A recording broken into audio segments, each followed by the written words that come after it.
Alhamdulillah Rabbil Alamin. Wassalatu wassalamu ala ashrafil anbiya'i wal mursalin wa ala alihi wa sahbihi ajma'in. Subhanaka la ilma lana illa ma 'allamtana innaka antal alimul hakim. Rabbi shrah li sadri wa yassir li amri wa hlul 'uqdatam min lisani yafqahu qawli. Pada malam ini kita sambung balik dalam kitab Haqaiq Tasawuf ini, masih lagi membicarakan tentang suhbah, yakni bersahabat dengan orang-orang yang soleh yang boleh menghidupkan hati kita. Maka dalilnya an Abi Hurairah radhiyallahu anhu qala Rasulullah sallallahu alaihi wasallam ar-rajulu ala dini khalilihi falyanzur ahadukum man yukhalilu. Maksudnya daripada Abu Hurairah radhiyallahu anhu, beliau berkata, bersabda Rasulullah sallallahu alaihi wasallam, seseorang lelaki itu di atas agama kawannya. Seorang lelaki itu di atas agama kawannya, maka hendaklah kamu perhatikan dengan siapakah dia berkawan. Lalu dah berdasarkan kepada hadis ini, Rasulullah mengatakan seseorang itu melihat pada kawan dia. Kalaulah dia itu jahat, cuba kamu lihat kepada kawan dia, adakah dia berkawan dengan orang yang jahat? Kalau kita dapati dia jahat, boleh jadi berkawan dengan orang yang jahat. Bahkan orang yang jahat pun, kalau dia berkawan dengan orang baik, dia akan menjadi baik. Kerana yang baik itu dapat menarik orang yang melakukan jahat. Lalu Nabi mengatakan bahawa seseorang itu agama dia melihat kepada kawan dia. Kalau kawannya ahli agama, dia berkawan dengan ahli agama, nescaya dia akan menjadi orang yang beragama, yang beramal dengan agamanya. Maka Nabi mengatakan fal yanzu, hendaklah kamu melihat, maka hendaklah kamu perhatikan dengan siapakah dia berkawan. Lalu kita melihat seseorang itu, kalaulah dia berkawan dengan orang baik, insya-Allah dia akan menjadi baik. Maka begitulah kita kena memerhatikan diri kita. Kalau kita nak menjadi orang yang baik, maka pilihlah kawan yang baik. Kalau kita nak suruh anak kita baik, maka kita tengoklah anak kita, dia berkawan dengan siapa. Kalau dia berkawan dengan orang yang baik, nescaya akhlaknya akan menjadi baik. Sebab itu tidak heran apabila kita mendapati bahawa ada seorang yang jahat akhlaknya, lalu kita melihat kepada kawannya. Kalau kawannya jahat, maka munasabahlah dia melakukan kejahatan. Kerana apa? Kerana kawan dia menarik dia untuk melakukan kejahatan. Sahabat Nabi yang dahulunya seorang yang ganas, seorang yang beken, seorang yang bengis, tiba-tiba menjadi baik orangnya, menjadi baik akhlaknya.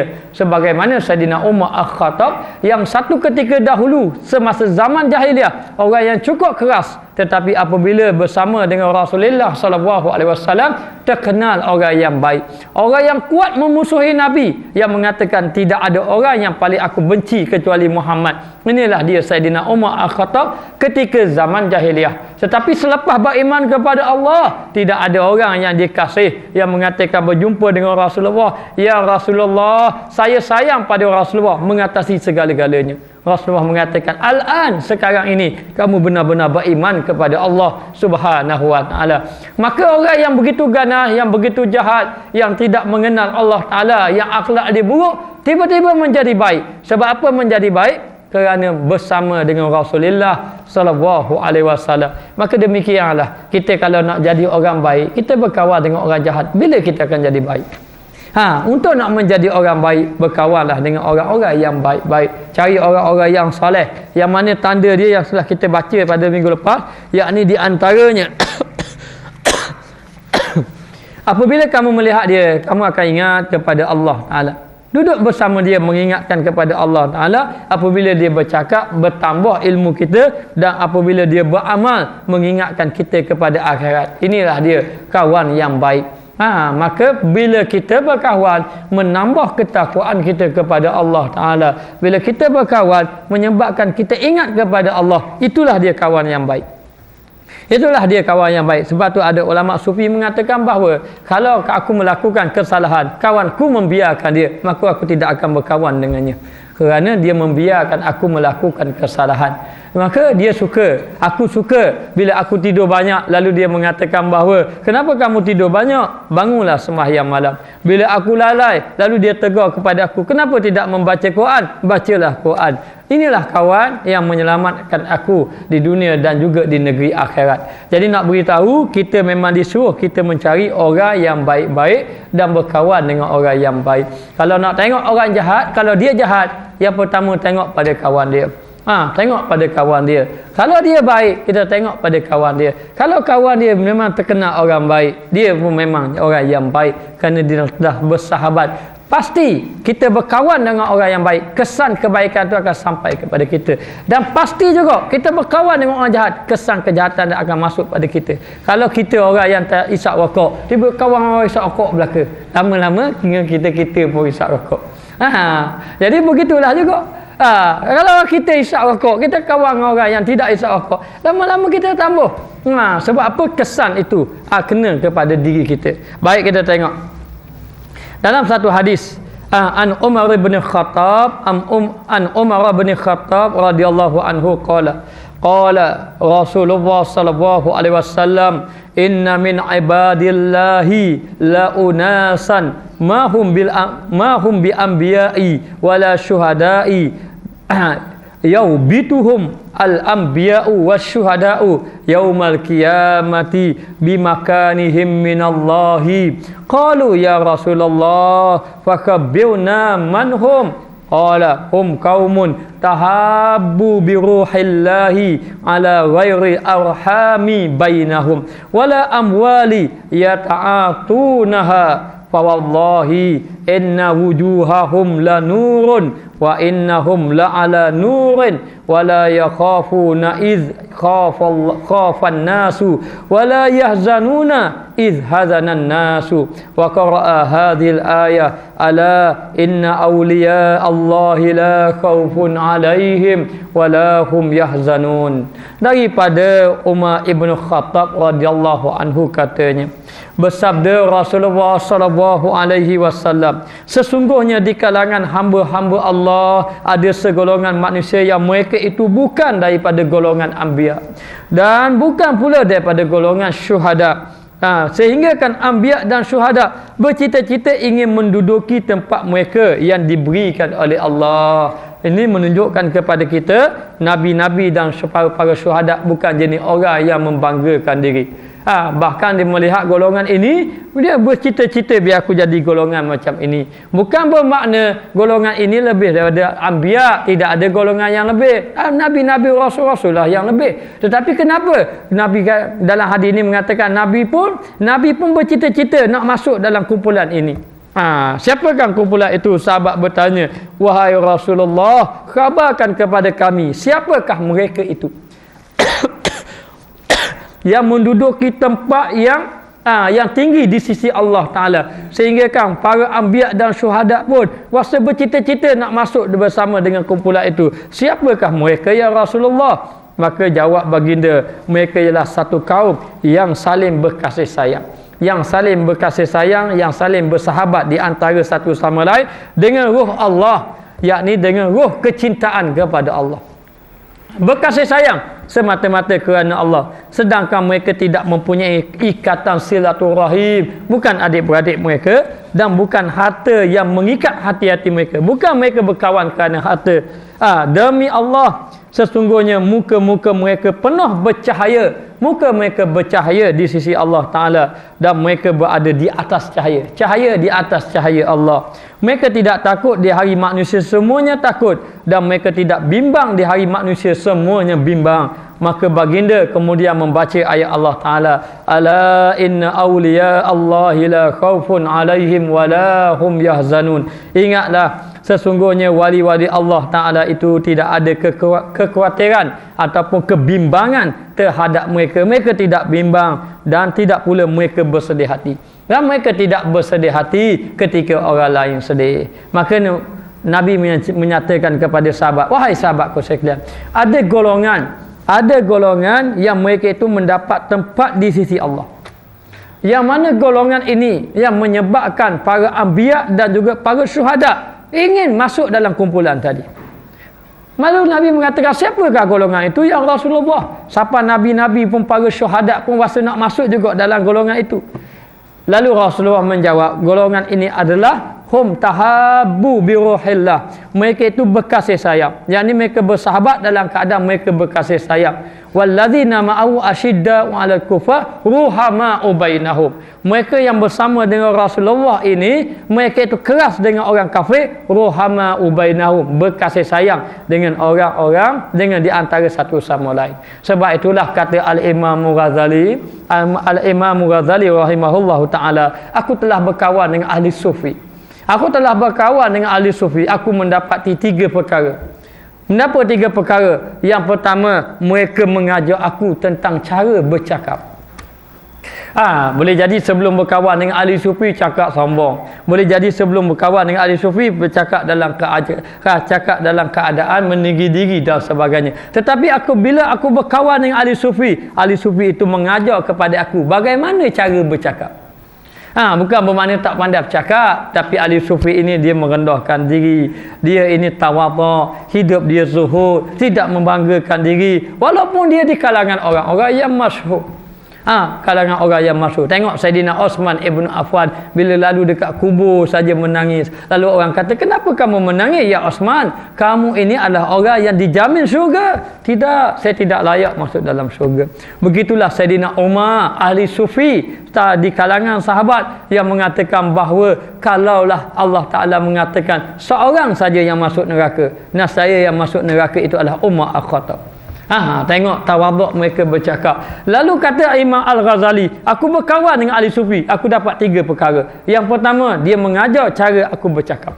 Dia mengajar dari segi percakapan. Yang kedua, dia mengajar kasih sayang di antara satu sama lain. Ahli sufi tidak mengajar orang berbalah. Ahli sufi tidak mengajar orang berbantah-bantahan, tetapi ahli sufi mengajar mereka itu berkasih sayang di antara satu sama lain. Dan yang ketiga, ahli sufi mengajar aku jalan melalui jalan tasawuf, jalan yang mengenal Allah Subhanahu wa taala, jalan yang menyebab cinta kepada Allah Subhanahu wa taala. Ini kelebihan kita bersama dengan orang ahli sufi yang mana hati mereka telah diikat oleh Allah Ta'ala, hati mereka bergantung dengan Allah, lalu kita pun berkawan dengannya, lalu kita bergantung kepada dia, hati kita bergantung dengannya sampai kepada Allah Subhanahu wa Ta'ala. Lalu Allah Nabi mengatakan mereka ini dicemburui oleh golongan Nabi dan juga golongan syuhada. Siapa? Yakni orang yang berkasih sayang di antara satu sama lain kerana roh Allah, kerana kecintaan kepada Allah Ta'ala. Sedangkan mereka bukan adik-beradik. Mereka bukan adik-beradik. Percintaan mereka, kasih mereka, pergaulan mereka, persahabatan mereka kerana Allah Subhanahu wa Ta'ala. Ya, dengan arti kata, kalau kita berkawan dengan dia, menyebabkan kita menjadi ahli ibadat. Kalau kita berkawan dengan dia, menyebabkan kita ingat kepada Allah. Kalau kita berkawan dengan dia, menambahkan ketakwaan kita kepada Allah Ta'ala, maka berkawanlah dengan dia. Dan serugi-rugi manusia apabila berjumpa dengan orang yang mendekatkan diri kita kepada Allah, lalu kita meninggalkannya.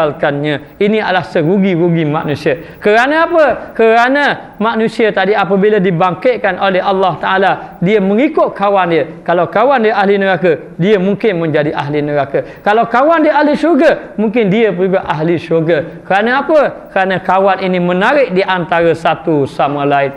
Maka kesan daripada kawan ini begitu penting. Begitu juga kita bersahabat. Bila kita bersahabat, sahabat kita yang ada cahaya, kita boleh menumpang dia. Maka sesungguhnya mereka mengatakan bahawa mereka berkawan bukan kerana harta benda, bukan kerana anak beranak, bukan kerana anak beranak, tetapi hati mereka diikat di antara satu sama lain. Demi Allah, sesungguhnya muka-muka mereka penuh bercahaya, muka mereka ada cahaya. Sebab itu orang-orang yang soleh, kadang-kadang kita melihat wajahnya, hati kita menjadi tenang. Mari doana, daripada mana ketenangan itu sampai? Daripada wajah mereka yang bercahaya. Cahaya dengan nur Allah Subhanahu wa Ta'ala, dan mereka berada di atas cahaya. Dia itu bercahaya dan cahaya dia kita boleh tumpang. Cahaya di atas cahaya. Ada juga orang itu orang yang baik, tetapi kebaikan ni kita tidak boleh menumpangnya. Tetapi orang yang ada yang baik, baik dia boleh menarik kepada kita. Dia ada cahaya, cahaya dia boleh menyuluh hati-hati kita. Inilah pentingnya kita berkawan dengan orang-orang yang soleh. Maka dia kata mereka tidak takut di hari manusia tadi semuanya takut, di hari manusia bimbang mereka tidak takut. Siapakah mereka itu? Lalu Nabi membaca, ala inna awliya Allah, ketahuilah wali-wali Allah Ta'ala. Ketahuilah wali-wali Allah Ta'ala ini mereka tidak takut dan mereka tidak berduka cita, mereka tidak bimbang, mereka adalah wali-wali Allah Ta'ala. Berdasarkan hadis ini seolah-olah kedudukan wali ini tinggi. Kedudukan wali ini tinggi daripada Nabi dan juga para syuhada. Tidak. Ulama tetap mengatakan bahawa golongan yang paling tinggi adalah golongan Nabi-Nabi. Selepas daripada Nabi-Nabi, golongan syuhada. Selepas daripada golongan syuhada adalah golongan wali-wali Allah Subhanahu wa ta'ala. Siapakah golongan wali-wali Allah Ta'ala ini? Ada mengatakan wali ini adalah orang yang beriman kepada Allah. Dan apabila orang itu beriman kepada Allah, lalu Allah Ta'ala kasih pada dia, walilah dia dengan Allah. Bukan kata karamah. Ada wali yang mendapat karamah, ada wali yang tidak mendapat karamah. Dan ada wali walaupun dia mendapat karamah tetapi dia tidak menggunakan karamah tadi, kerana karamah merupakan ujian daripada Allah Subhanahu wa ta'ala. Orang yang bertahap wali lalu ada karamah, kadang-kadang karamah itulah menyebabkan dia gelincir dengan Allah Subhanahu wa ta'ala. Maka tidak dapat tidak menjadi wali Allah, kekasih Allah Ta'ala ini, dia tidak akan duka cita di negeri akhirat. Dia dikasihi oleh Allah Subhanahu wa ta'ala. Memang kalau kita berkawan dengan orang-orang yang mulia, lalu orang memuliakan orang tadi, kadang-kadang dengan kita pun dimuliakan. Kita berkawan dengan ulama-ulama yang besar, kita berkawan dengan syekh-syekh yang besar, lalu kita duduk berhampiran dengan dia. Orang bukan memuliakan ulama tu saja, dengan kita pun orang memuliakan dia. Inilah kesan dia. Jadi sebenarnya ulama-ulama, orang-orang yang soleh, orang-orang yang hati dia hidup, sebenarnya hati kita disuluh oleh dia. Kita telah menumpang cahaya dia sehingga cahaya dia masuk di dalam hati kita. Baik, saya contohkan. Kalaulah kita ini seorang yang penakut sebagai contoh, tiba-tiba kita berkawan dengan orang yang berani, tak semena-mena kita jadi berani. Kita pun jadi berani juga. Kerana apa? Kerana di sebelah kita adalah orang yang berani. Jadi kesan daripada berani dia tu sampai kepada kita. Sampai kepada kita. Kita pun jadi bersemangat, kita pun jadi berani. Sebab apa jadi berani? Sebab kesan daripada orang yang berani itu. Maka keberanian tadi tu telah masuk sedikit di dalam hati kita. Daripada keberanian dia tu masuk hati kita, lalu kita yang penakut jadi berani juga. Sebab apa? Sebab bersama dengan orang yang berani. Inilah kesan suhbah. Sebab itu kita disuruh berkawanlah kamu dengan orang-orang yang soleh, dan berkawanlah kamu dengan guru-guru yang mursyid, berkawanlah kamu dengan guru-guru yang menunjuk jalan kamu ke arah kebaikan. Di antaranya wali-wali Allah Ta'ala, yakni orang yang dekat dengan Allah Subhanahu wa ta'ala. Kalau kita tengok dia banyak melakukan kebaikan, sembahyang, ibadat, sentiasa mengingati Allah Ta'ala, itulah orang yang sepatutnya kita bersama dengan mereka. Kerana mereka itu dituruni rahmat, didoakan oleh Allah. Allah Ta'ala kasih kepada dia. Kalau Allah Ta'ala kasih kepada dia, lalu kita berhampiran dengan dia, maka kasih Allah Ta'ala, rahmat Allah Ta'ala akan sama-sama menimpa kepada kita, akan sama-sama kita kecapi juga. Kerana apa? Kerana limpahan kurniaan Allah Ta'ala yang beri kepadanya tertumpah kepada kita, kerana kita orang yang bersuhbah dengan dia, kerana kita orang yang berhampiran dengannya. Kalau kita berjalan dengan orang yang alim, ataupun orang muliakan orang alim tadi, kemudian orang pun nak muliakan orang alim, kita pun ada bersamping dengannya, sebelahnya, maka dengan kita pun dimuliakan oleh orang lain. Maka inilah kesan. Tidak dapat tidak, marilah kita berkawan dengan orang-orang yang soleh. Dalam satu hadis, an Abi Dzar radhiyallahu anhu, qultu ya Rasulullah, ar-rajulu yuhibbu qaumu wa la yastati'u an ya'mala 'amalahum. Qala anta ya Aba Dzar ma'an man ahbabta. Ni kesan daripada berkawan. Katanya daripada Abu Dzar radhiyallahu anhu, aku berkata, wahai Rasulullah, seorang lelaki mengasihi sesuatu kaum sedangkan dia tidak mampu untuk beramal dengan amalan mereka. Dia kata, ya Rasulullah, seorang lelaki dia berkawan dengan satu kumpulan, tapi kumpulan ini kumpulan yang beramal ibadat kuat. Mereka itu ahli zikir. Saya berkawan dengan ahli zikir, tapi saya kurang ahli zikir. Saya bukan ahli zikir, saya berkawan dengan ahli zikir. Dan saya nak beramal zikir macam dia, saya tak mampu. Hanya saya berkawan saja dengan dia. Saya kasih pada dia. Lalu Rasulullah mengatakan, anta ya Abu Zar ma'an man ahbabta. Wahai Abu Zar, kamu ini akan bersama dengan mereka walaupun kamu tidak dapat menandingi amalan mereka. Amalan mereka semata-mata apa? Semata-mata kamu bersahabat dengan mereka saja. Begitu juga dalam hadis mengatakan bahawa ada malaikat akan pergi majlis-majlis ilmu. Malaikat akan singgah di majlis ilmu. Moga-moga majlis ilmu kita dihadiri oleh malaikat yang sentiasa berdoa kepada orang yang menuntut ilmu dan mengajar ilmu. Lalulah malaikat ini akan bersama dalam majlis-majlis ilmu. Apabila saja majlis ilmu tadi selesai, maka malaikat akan berjumpa dengan Allah. Lalu Allah Ta'ala bertanya, wahai malaikatku, apa yang kamu dapati dengan umat aku, dengan hamba aku? Lalu malaikat mengatakan, ya Allah, hamba-Mu menyebut nama-Mu, hamba-Mu mengingatimu, hamba ini berzikir kepadamu. Lalu Allah Ta'ala kata, wahai malaikatku, apa yang mereka minta?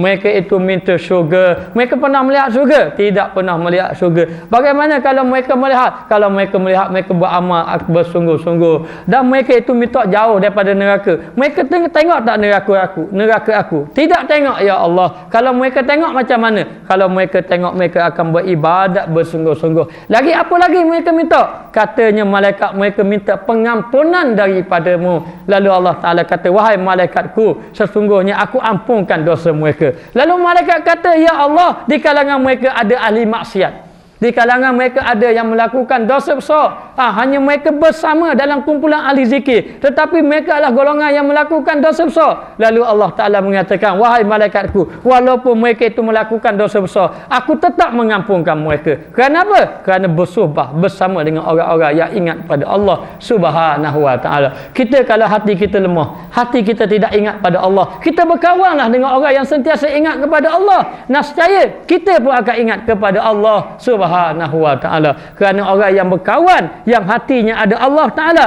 dia akan memasukkan hati kita dengan perkataan Allah, dengan kalimah Allah, menyebabkan kita sentiasa mengingati Allah Subhanahu wa Ta'ala. Beruntung bagi orang yang berkawan dengan orang yang baik. Beruntung orang yang bersama dalam majlis-majlis yang baik. Kedudukan mereka, persamaan bersama mereka dengan orang yang baik tadi, maka sama-sama mendapat rahmat daripada Allah. Lalu Nabi kata, ya Abu Zar, kamu ni walaupun tak boleh nak beramal dengan mereka, kamu akan bersama dengan orang yang kamu kasih tadi. Kerana apa? Kamu bersama dengan orang yang mencintai Allah, mencintai Rasulullah sallallahu alaihi wasallam, maka kecintaan mereka tertumpah kepada kamu. Kamu pun bersama-sama dengan mereka. Inilah gambaran orang yang sentiasa bersama dengan orang-orang yang soleh. Baik, kita tengok daripada Hanzalah radhiyallahu anhu, beliau berkata, an Hanzalata radhiyallahu anhu qala laqaini Abu Bakar Abu Bakrin radhiyallahu anhu faqala kaifa anta ya Hanzalah? Qultu nafaqa Hanzalah qala subhanallah ma taqulu? Qultu nakunu inda Rasulillah sallallahu alaihi wasallam yadhkuruna bil jannati wan nari ka'an ra'a ainu fa idza kharajna min inda Rasulillah sallallahu alaihi wasallam fasna azwaja wa aulada wasi'ati nasina kasiran. Qala Abu Bakr radhiyallahu anhu, fa wallahi inna lanalqi mislu hadza fantalaqtu ana wa Abi Bakrin hatta dakhalna ala Rasulillah sallallahu alaihi wasallam faqultu nafaqa Hanzalah ya Rasulullah. Faqala Rasulullah sallallahu alaihi wasallam, wa ma dzaka? Qultu ya Rasulullah nakunu indaka tadhkuruna bin nari wal jannati ka anna ra'a aina fa idza kharajna min indika afasna azwaja wasi'ati nasina kasiran. Faqala Rasulullah sallallahu alaihi wasallam, walladzi nafsi biyadi law tadumuna ala ma takununa indi wa fi dzikri la safahatkum al malaikatu ala furushikum wa fi tawfikum walakin ya Hanzalah sa'atan wa sa'ah. Salah samarat 3 kali disebut. daripada Hanzalah radhiyallahu anhu, beliau berkata, Abu Bakar telah bertemu kepadaku. Kata Hanzalah, aku bertemu dengan Abu Bakar, aku berjumpa dengan Saidina Abu Bakar radhiyallahu anhu. Lalu dia kata, bagaimana keadaanmu wahai Hanzalah? Abu Bakar kata, hai Hanzalah, bagaimana keadaan kamu? Hanzalah kata, Hanzalah ni munafik. Hanzalah dia bahasa diri dengan nama dia. Hanzalah telah munafik. Kata Abu Bakar, subhanallah, apa yang kamu kata ni? Apa yang kamu ucapkan ni? Jawab Hanzalah, ketika kami berada di samping Rasulullah sallallahu alaihi wasallam bersama dengan Rasulullah, baginda mengingatkan kami dengan syurga dan neraka. Masa saya duduk bersama dengan Rasulullah ingatkan kami dengan syurga dan neraka. Seolah-olah kami melihat dengan mata kepala. Ini nak beritahu orang yang ada nur dengan Allah, orang yang dekat dengan Allah Ta'ala, bila dia bercakap akan masuk di dalam hati manusia. Kadang-kadang kita mendengar orang cakap syurga dan neraka, kadang-kadang rasa tidak ada apa-apa, tetapi ada orang yang bercakap tentang syurga dan neraka, seolah-olah syurga dan neraka itu berada di hadapan mata kita. Tidak sama orang yang bercakap dengan hati dengan orang yang bercakap dengan lidah sahaja. Maka orang yang bercakap dengan lidah dan hati inilah yang dapat menghidupkan hati-hati manusia yang lalai dengan Allah Subhanahu wa taala. Lalu dia kata, saya mendengar Nabi bercakap tentang syurga dan neraka, seolah-olah kami melihat dengan mata kepala kami. Syurga dan neraka itu seolah-olah berada di hadapan mata kami. Apabila kami keluar daripada Rasulullah sallallahu alaihi wasallam, tidak bersama dengan Nabi. Tidak bersama dengan Nabi, kami sibuk dengan anak isteri serta tugasan harian, maka kami banyak lupa. Apabila kami tidak bersama Nabi, kami pun balik duduk bersama dengan anak dan isteri kami, tiba-tiba kami banyak lupa, tak ingat. Inilah banyak berlaku. Kadang-kadang kita duduk dalam majlis ilmu, ketika majlis ilmu kita pun teringatlah apabila ustaz tadi ataupun syekh tadi ataupun ulama tadi mengatakan sesuatu yang baik, lalu dalam hati kita, aku pun nak buat baik. Bila kata cakap buat ilmu, buat amal, lalu tak dalam hati, aku pun nak beramal. Itu ketika kita berada dalam majlis ilmu.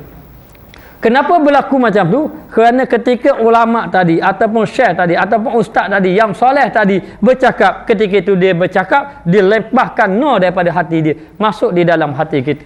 Sebab tu ulama mengatakan al-ilma laisa bikasrati qiraah, laisa bikasrati dirayah, walakinna ilma nurun yakzifuhu Allahu fi qulubihi. Ilmu bukan kerana banyak baca.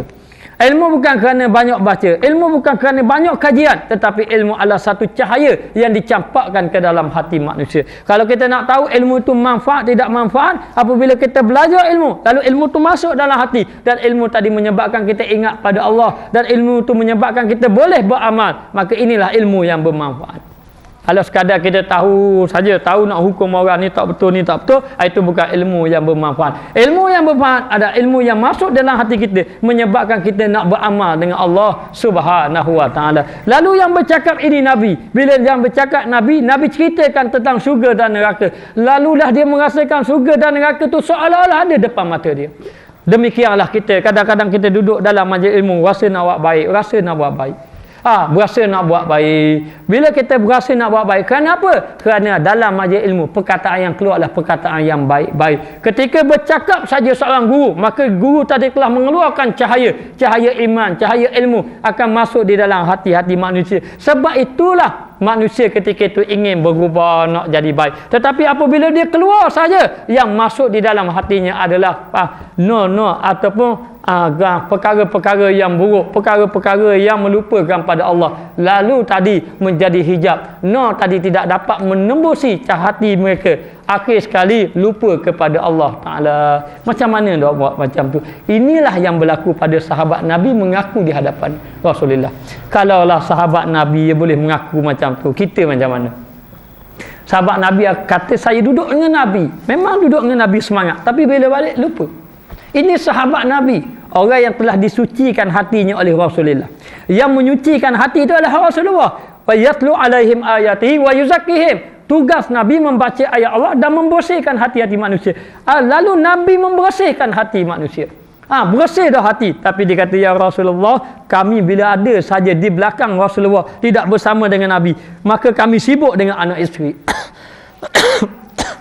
Kami sibuk dengan anak isteri serta tugasan harian, maka kami banyak lupa kepada Allah dan juga Rasul. Berkata Abu Bakar, demi Allah, sesungguhnya kita pasti bertemu dengan keadaan seperti ini. Biasalah, dia kata, biasa berlaku macam ni, biasa berlaku. Katanya Saidina Abu Bakar, demi Allah, perkara ini kita bertemu belaka. Baik zaman Nabi, baik zaman kita sekarang. Banyak mana orang yang belajar dalam majlis ilmu, pergi mari, masuk dalam majlis ilmu, tetapi dia punya amalan dia tidak berubah, akhlak dia tidak berubah. Tetapi apa yang berlaku dalam majlis ilmu memang dia nak berubah. Dalam majlis ilmu memang dia nak jadi orang baik. Tetapi bila keluar saja, tak jadi orang baik. Tidak jadi orang baik. Walaupun dia nak berubah, maka Saidina Abu Bakar kata, pasti kita akan bertemu keadaan macam ni. Termasuk kita sekarang yang duduk dalam majlis ilmu. Termasuk saya sendiri yang pernah belajar dengan tok guru yang muda ataupun yang tua dan sebagainya. Kita belajar termasuk dengan syekh-syekh Arab pun kita belajar. Memang kita berasa macam tu. Masa saya duduk di Yaman, pengalaman duduk Yaman, belajar dengan Habib Omar Hafizullah Al-Hafiz, Habib Omar. Kita duduk dalam majlis dia. Allah, ya Allah, ya Tuhan kami, rasa nak buat baik, rasa, dan duduk mudah nak bangun sembahyang malam, teringat ke akhirat, rasa ilmu kita kurang dan sebagainya, sebab duduk bersama dengan orang yang hidup hatinya kepada Allah Subhanahu Wa Taala. Tetapi bila kita balik saja, kita pun dah banyak duduk dalam keadaan kita, akhir sekali mulai lupa dan sebagainya. Kata Saidina Abu Bakar, pasti kamu akan berjumpa dengan keadaan macam ni. Maka persoalan yang timbul dalam diri kita, bagaimana kalau berlaku macam tu pada diri kita? Berlaku macam tu pada diri kita. Sekarang ni kita belajar. Baik, kita belajar, kita nak jadi baik. Sekarang ni bila kita saja tidak bersama dengan ustaz tadi, kita pun balik rumah, kita buat perangai kita. Kita lupa balik kepada Allah Ta'ala. Kita pun kita ingat dalam majlis ilmu nak mengaji tadi, tak mengaji. Dalam majlis ilmu kita ingat nak berzikir, tidak berzikir. Dalam majlis ilmu kita kata nak berubah, tak berubah. Dalam majlis ilmu kata nak tinggal rokok, tak tinggal rokok, tambah rokok. Mana? Kenapa berlaku macam tu? Kenapa berlaku macam tu? Lalu kata Saidina Abu Bakar, biasa perkara ni pasti akan bertemu. Maka aku dan Abu Bakar segera beredar menemui Rasulullah sallallahu alaihi wasallam. Masa majlis ilmu ada, tapi bila habis majlis ilmu jumpa Saidina Abu Bakar, bincang-bincang, mari jumpa Nabi. Menemui Rasulullah. Lalu aku berkata, lalu Hanzalah kata, Hanzalah telah munafik wahai Rasulullah. Hanzalah membahasakan dengan nama dia. Maknanya sebut nama dia. Macam orang nama Mamat. Dia kata, Mamat ni tak baik. Mamat ni banyak buat salah. Dia sebut dengan nama dia.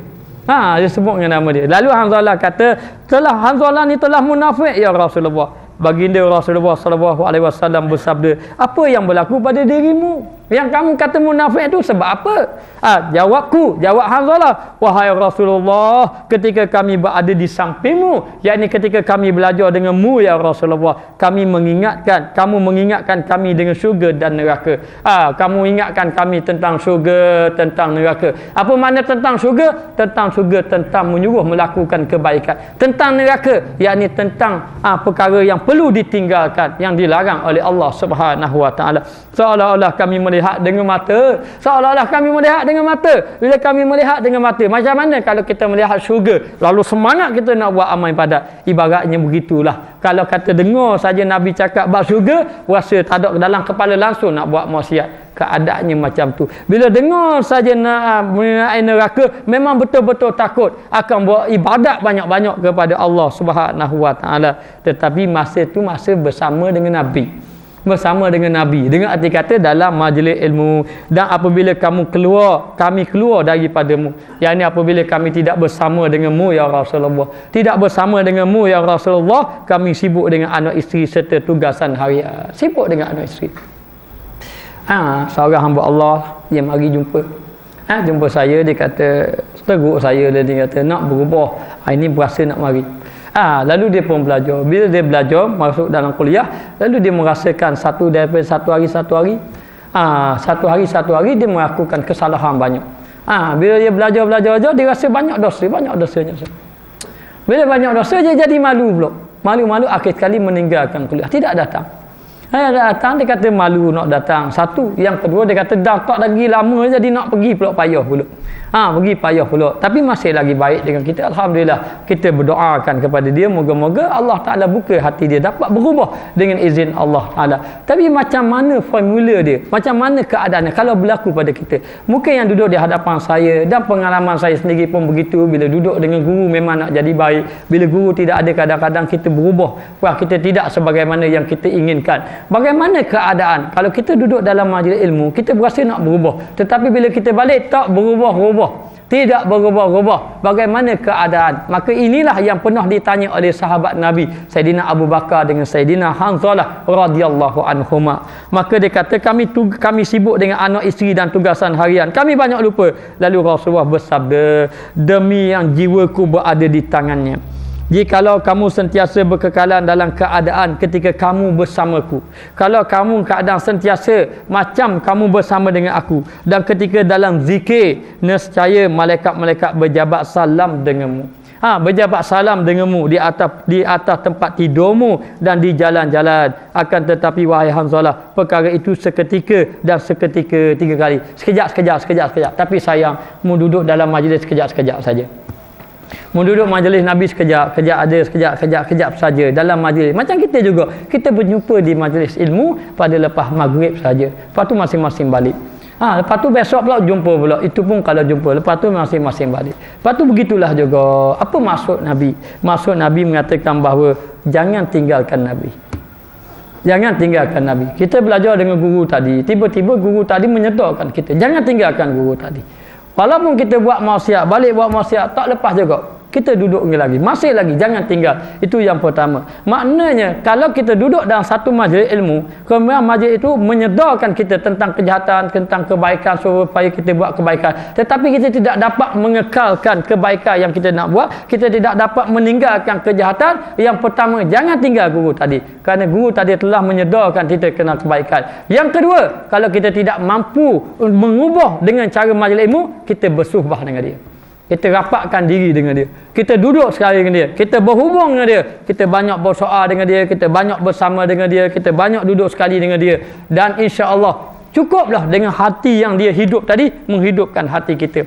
Oleh kerana kadang-kadang kita duduk sekali dengan dia, tu je yang kita sedar. Tetapi kita meninggalkan dia. Kadang-kadang kita rasa malu dengan dia. Ataupun kita sudah tidak bersama dengan dia. Ataupun kita memilih orang lain, tidak lagi memilih dia. Sedangkan dialah yang telah menghidupkan hati kita. Maka kita sebenarnya semakin lama semakin jauh dengan Allah Subhanahu Wa Taala. Lalu Nabi kata, walaupun sekejap-sekejap duduk sama dengan Nabi. Sekejap-sekejap duduk dengan Nabi walaupun berlaku dalam keadaan macam tu. Lalu dia kata hadis-hadis yang telah disebutkan tadi dan juga banyak lagi hadis yang lain, keseluruhannya menerangkan kepentingan suhbah. Inilah penting kita bersuhbah. Suhbah ni kita rapat serta kesannya terhadap jiwa, dan pasti kesan dia akan berlaku. Tengok Nabi. Kenapa Nabi bercakap? Sahabat Nabi kata seolah-olah syurga duduk depan mata. Nabi bercakap tentang neraka seolah-olah neraka itu duduk depan mata. Kerana apa? Kerana Nabi lah orang yang hidup hatinya. Dia mampu menghidupkan hati manusia. Maka carilah, kawanlah kamu dengan orang yang hidup hatinya. Saya masa belajar di pondok, kita banyak mengingatkan kepada mati. Ingat kepada mati. Sedangkan guru kita ini kadang-kadang dia mengajar fiqh, kadang-kadang dia mengajar tasawuf. Dia tidak banyak cakap bab mati. Tetapi bila kita duduk bersama dia, dia ini banyak banyak menyebabkan kita ingat kepada mati. Apabila kita dapati bahawa beliau adalah seorang yang sentiasa menangis di waktu malam kerana ingat kepada mati, ingat kepada amalan dia yang sedikit. Lalu dia selalu mengatakan bahawa dia ini amalan yang sedikit. Umur dia umur yang pendek. Kerana dia dekat berjumpa dengan Allah. Dia merasakan bahawa dia ini adalah orang yang kurang amalan. Selalu ingat ke mati. Kesan daripada dia ingat ke mati, sampai kita-kita pun jadi ingat kepada mati. Kalau guru tadi, orang yang tidak suka melihat perkara, tidak suka tengok TV, tidak suka cakap perkara yang sia-sia. Kalau guru tadi guru yang menjaga ibadah, guru tadi guru yang sembahyang awal waktu, guru tadi guru yang suka membaca Quran. Cuba kita berkawan dengan dia. Kesan daripada amalan dia, sama ada dia suka jaga malam, mungkin kita boleh jaga malam. Boleh jadi guru tadi orang yang menjaga sembahyang, kita pun akan terkesan dengan jaga sembahyang. Boleh jadi guru tadi guru yang sentiasa membaca Quran, terkesan kita dengan membaca Quran. Tapi bukan semua. Kadang-kadang guru tu banyak amalan yang baik, kita dapat satu pun tak apa dah. Kita dapat satu pun tak apa dah. Kita dapat apa? Kita dapat suka berzikir je. Guru tu zikir pun kuat, mengaji Quran pun kuat, sembahyang malam pun kita dapat satu. Tak apa dah. Itu kesan daripada kita berkawan dengan dia, bersobah dengan dia, belajar dengan dia. Inilah kesan yang begitu penting. Kerana agama melihat dengan siapa kamu berkawan, agama pun diikut dengan siapa kamu mengambil agama dengannya. Maka yang paling penting berkawan dah. Dan orang yang paling penting, orang yang paling beruntung bersobah, berkawan dengan orang yang hidup hatinya. Sehingga kan Luqmanul Hakim kata, wahai anakku, berkawanlah dengan orang yang hidup hatinya, kerana hati kamu yang mati. Apabila berkawan dengan orang yang hidup, dengan hati-hati kamu akan dihidupkan juga.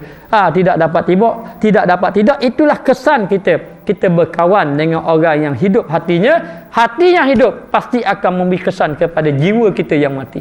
Baik, kita tengok. Ia merupakan jalan praktikal untuk memperbaiki diri. Inilah jalan kita nak perbaiki diri. Tak cukup kita beramal rumah seorang-seorang, tidak cukup. Yang kuat kadang-kadang melalui kawan. Yang kuat melalui mereka bersahabat. Ada seorang mengatakan bahawa Imam Syafi'i ataupun Imam Al-Ghazali, lupa saya. Kalau tak silap Imam Al-Ghazali. Dia pergi belajar dengan gembala kambing. Duduk gembala kambing. Gembala kambing, nasihat kat aku. Gembala kambing nasihat ke dia. Tapi gembala kambing itu orang bukan orang yang masyhur. Orang yang masuk. Lalu orang kata, wahai imam, dengan orang ni mu belajar. Dia kata, ya, kerana orang ini telah memberitahu perkara apa yang aku tidak tahu. Perkara apa yang tidak tahu. Lalu aku mengambil ilmu daripadanya. Boleh jadi orang itu tidak alim, tetapi hati dia hidup dengan Allah Ta'ala. Belum tentu. Kadang-kadang orang itu alim, tetapi hati dia tidak hidup dengan Allah Ta'ala. Sebab tu Syekh Maghribi yang datang di sini, Habib Ahmad mengatakan bahawa orang alim dengan orang awam, orang alim hijab dia lebih tebal dengan Allah Ta'ala.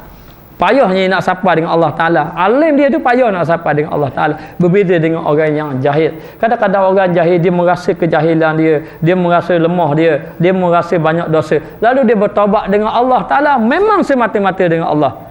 Lalu cepat sampai dengan Allah. Kadang-kadang orang alim bila dia bertaubat, dia menjadi orang baik, dipandang mulia oleh orang, lalu kemuliaan itu menyebabkan dia menjadi ujub, menjadi sombong ataupun merasa hebat. Maka perasaan dia ujub, sombong, hebat tadi menjadi hijab dengan Allah Subhanahu wa Ta'ala. Yang paling penting, hidupkanlah hati. Cara nak hidupkan hati, berkawanlah dengan orang-orang yang baik. Cari guru sufi, cari guru yang akhlak dia baik, cari orang-orang yang akhlak dia baik. Bila kita berkawan dengan orang yang akhlak dia baik, itu satu praktikal, satu cara untuk kita nak memperbaiki diri, dan satu cara kita nak mertabiahkan jiwa.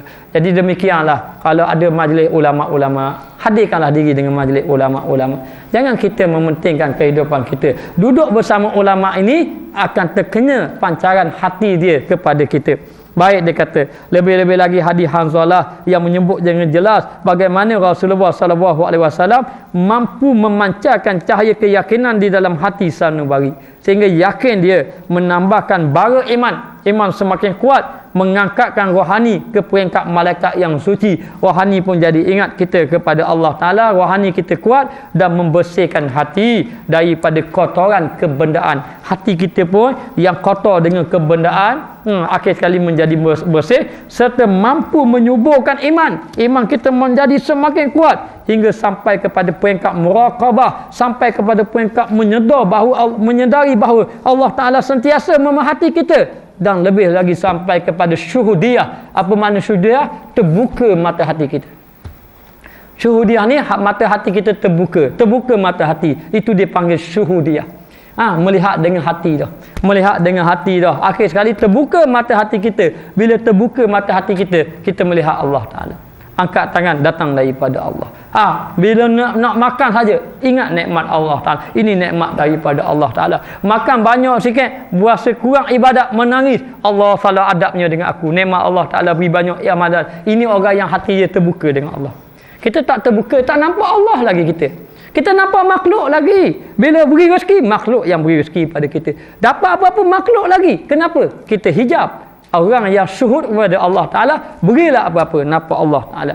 Sahabat Nabi 313 berperang 1000 orang, Kenapa sanggup berperang 1000 orang? Kerana tidak melihat makhluk, melihat Allah Subhanahu wa taala. Bila Allah taala saja buka je mata hati kita, kita akan dapat melihat Allah Subhanahu wa taala. Apa maksud melihat Allah? Yakni melihat dengan mata hati kita tentang kebesaran Allah Subhanahu wa taala. Hari ini kita melihat gunung, atau kita nampak kebesaran Allah. Kadang-kadang kita melihat gunung sekadar gunung saja. Kita melihat bukit sekadar bukit saja. Kita melihat air hujan turun daripada langit sekadar air hujan saja. Tetapi orang yang syuhud melihat segala-gala, melihat kepada Allah Ta'ala, melihat kepada kesan kebesaran Allah Subhanahu wa Ta'ala. Inilah dia orang yang syuhud dia. Dan orang yang dapat syuhud tidak dapat tidak, mereka itu adalah berkawan dengan orang-orang yang hatinya syuh, hatinya sampai kepada Allah Ta'ala, berkawan dengan guru mursyid, berkawan dengan orang-orang yang soleh. Begitu juga pendampingan ataupun bersubah dengan pewaris Rasulullah sallallahu alaihi wasallam, berkawan dengan orang yang ada ahli bait, orang yang ada keturunan Nabi. Yang datang di sini Syekh Habib itu adalah daripada keturunan Nabi, Habib Omar daripada keturunan Nabi, dan ramai daripada keturunan Nabi yang sampai silsilahnya kepada Rasulullah sallallahu alaihi wasallam, yang hatinya bersambung kepada Rasulullah. Maka kita berkawanlah dengan orang-orang yang merupakan pewaris Nabi. Siapakah pewaris Nabi? Selain daripada ahli bait, pewaris Nabi adalah ulama sebenarnya. Al-ulama warasatul anbiya, ulama adalah pewaris Nabi. Tapi ulama macam mana? Innama yakhsyallah min ibadihil ulama. Hamba aku yang takut kepada aku adalah ulama-ulama. Ulama yang sebenar adalah ulama yang mengajar kita takut kepada Allah. Dengan kata lain, kata ulama sufi, kalau kamu duduk dalam majlisnya, maka hatimu ingat kepada Allah. Inilah dia ulama. Kalau kamu duduk dalam majlisnya, hati kamu tidak ingat kepada Allah, dia bukannya ulama di sisi Allah Subhanahu wa taala. Maka dia kata pewaris Rasulullah sallallahu alaihi wasallam terdiri daripada ulama-ulama yang boleh menjadikan jiwa bersih, jiwa jadi bersih, iman kita bertambah kepada Allah Ta'ala, hati kita hidup serta diri menjadi ingat kepada Allah Ta'ala. Maka jauh daripada mereka boleh mewariskan sifat lalai. Kalau kita jauh daripada ulama, apa yang kita dapat? Kita dapat sifat lalai kepada Allah, hati sibuk dengan dunia serta cenderung dengan kesenangan hidup yang akan binasa. Sebab tu ada dalam kitab sufi mengatakan bahawa, saya tak ingat dah ulama sufi mana, dia kata kita perlu ada pembimbing jalan yang sebenar. Sesiapa yang tidak ada pembimbing, yang membimbing dia adalah syaitan. Kita nak berjalan ke sampai pada Allah, lalu syaitan melihat siapa yang tidak ada pembimbing, lalu syaitan akan menarik tangan kita, dia akan membimbing kita, lalu dia membimbing kita ke arah kebinasaan. Maka orang yang selamat, dia mencari pembimbing. Siapa pembimbing dia? Pembimbing dia adalah pewaris Rasulullah sallallahu alaihi wasallam, para ulama. Maka jangan kita kosong diri daripada ulama. Siapa yang kosong diri daripada ulama, sebenarnya dia dibimbing oleh syaitan. Siapa yang kosong diri, jauh diri daripada majlis ulama, sebenarnya yang membimbing dia adalah syaitan dan juga nafsu. Siapa yang tidak ada ulama bersama dengan dia, siapa yang tidak ada orang yang membimbing dia, yang menghidupkan hati dia, maka yang menghijabkan, yang mengotori hati dia adalah nafsu syaitan yang ada di dalam diri mereka. Jadi jangan biarkan kita dibimbing oleh syaitan. Bimbinglah kita, biarkan diri kita ataupun kita serah diri dengan ulama-ulama yang hatinya hidup. Dialah yang membimbing kita pada jalan kebaikan. Jadi akhir kata, hendaklah kita yang pertama kawan dengan orang-orang yang soleh, kawan dengan orang-orang yang baik. Yang kedua, kalau kita dapati seseorang itu telah menghidupkan hati kita, jangan tinggal. Walaupun kita tidak boleh meninggalkan maksiat yang kita lakukan, jangan tinggal mereka. Jangan tinggal mereka. Tetapi kalau kita tidak berjaya juga, setelah kita duduk dalam majlis dia, maksiat kita masih lagi kita kekalkan, kita buat, maka tidak bersuhbah dengan dia. Bersuhbah dengan dia, duduk bersama dengan dia.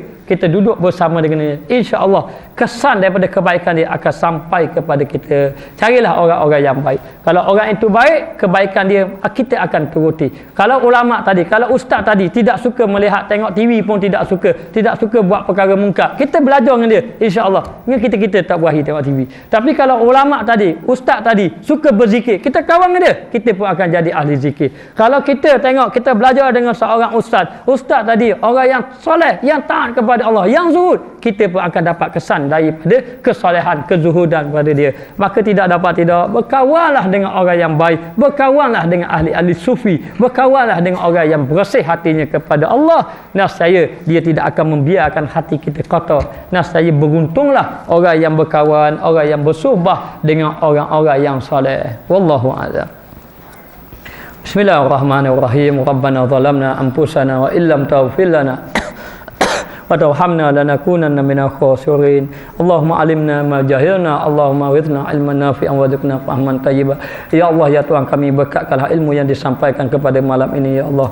Pada malam ini ya Allah, ya Allah, ya Tuhan kami, ampunlah dosa-dosa kami ya Allah. Dosa orang yang menyampaikan ilmu seandainya ada melakukan kesalahan, tunjuklah jalan yang sebenar, tunjuklah ilmu yang sebenar. Ya Allah, ya Tuhan kami, hidupkanlah hati-hati kami, hantarlah kepada kami orang-orang yang soleh supaya kami berkawan dengannya ya Allah. Hidupkanlah hati-hati kami dengan melakukan amal ibadat kepadamu ya Allah. Ya Allah, ya Tuhan kami, jangan biarkan kami dibimbing oleh syaitan dan juga nafsu ya Allah. Hantarlah kepada kami guru yang mursyid, guru yang dapat membimbing kami pada jalan kebaikan. Ya Allah, ya Tuhan kami, bersihkanlah hati kami daripada sifat-sifat mazmumah dan isilah hati kami daripada sifat-sifat mahmudah. Ya Allah, ya Tuhan kami, jadikanlah kami orang yang benar-benar bertakwa kepadamu, orang benar-benar soleh kepadamu, dan orang yang benar-benar cinta kepada Nabi Muhammad sallallahu alaihi wasallam. Rabbana atina fid dunya hasanah wa fil akhirati hasanatan wa qina azabannar. Wa sallallahu ala sayidina Muhammad wa ala alihi wa sahbihi wasallam. Walhamdulillahi rabbil alamin.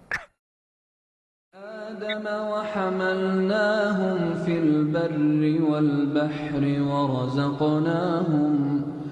ورزقناهم من الطيبات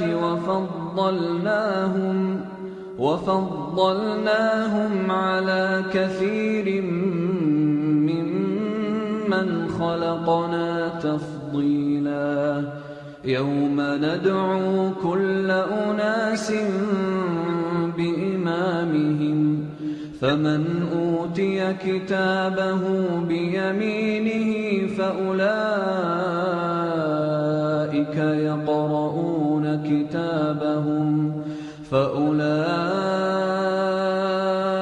يقرؤون كتابهم ولا يظلمون فتيلا ومن كان في هذه أعمى فهو في الآخرة أعمى وأضل سبيلا وإن كادوا ليفتنونك عن الذي أوحينا إليك لتفتري علينا غيره وإذا لاتخذوك خليلا ولولا أن ثبتناك لقد كدت تركن إليهم شيئا قليلا إذا لأذقناك ضعف الحياة وضعف الممات ثم لا تجد لك علينا نصيرا وإن كادوا ليستفزونك من الأرض ليخرجوك منها وإذا لا يلبثون خلافك إلا قليلا سنة من قد أرسلنا قبلك من رسلنا ولا تجد لسنتنا تحويلا أقم الصلاة لدلوك الشمس إلى غسق الليل وقرآن الفجر إن قرآن الفجر كان مشهودا ومن الليل فتهجد به نافلة لك عسى أن يبعثك ربك مقاما محمودا وقل رب أدخلني مدخل صدق وأخرجني مخرج صدق واجعل لي من لدنك سلطانا نصيرا وقل جاء الحق وزهق الباطل إن الباطل كان زهوقا وننزل من القرآن ما هو شفاء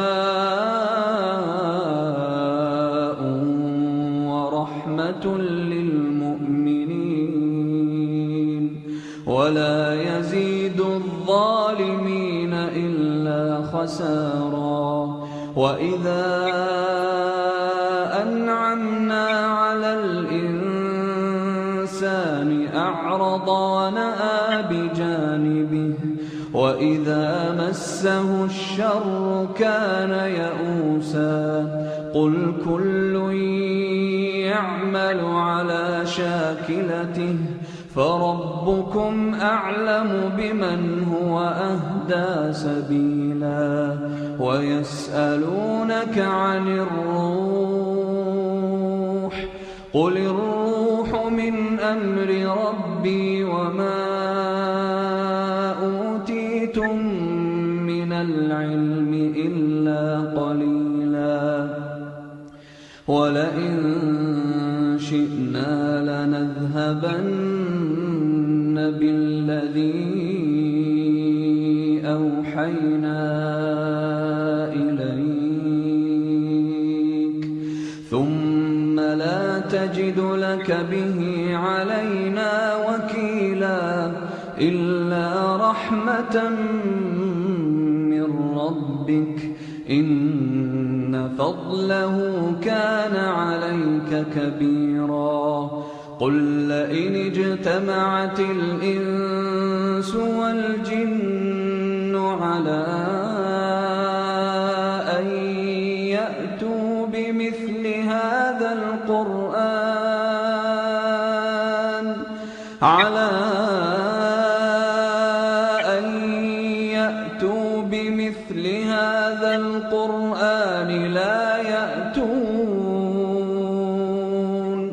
لا يأتون به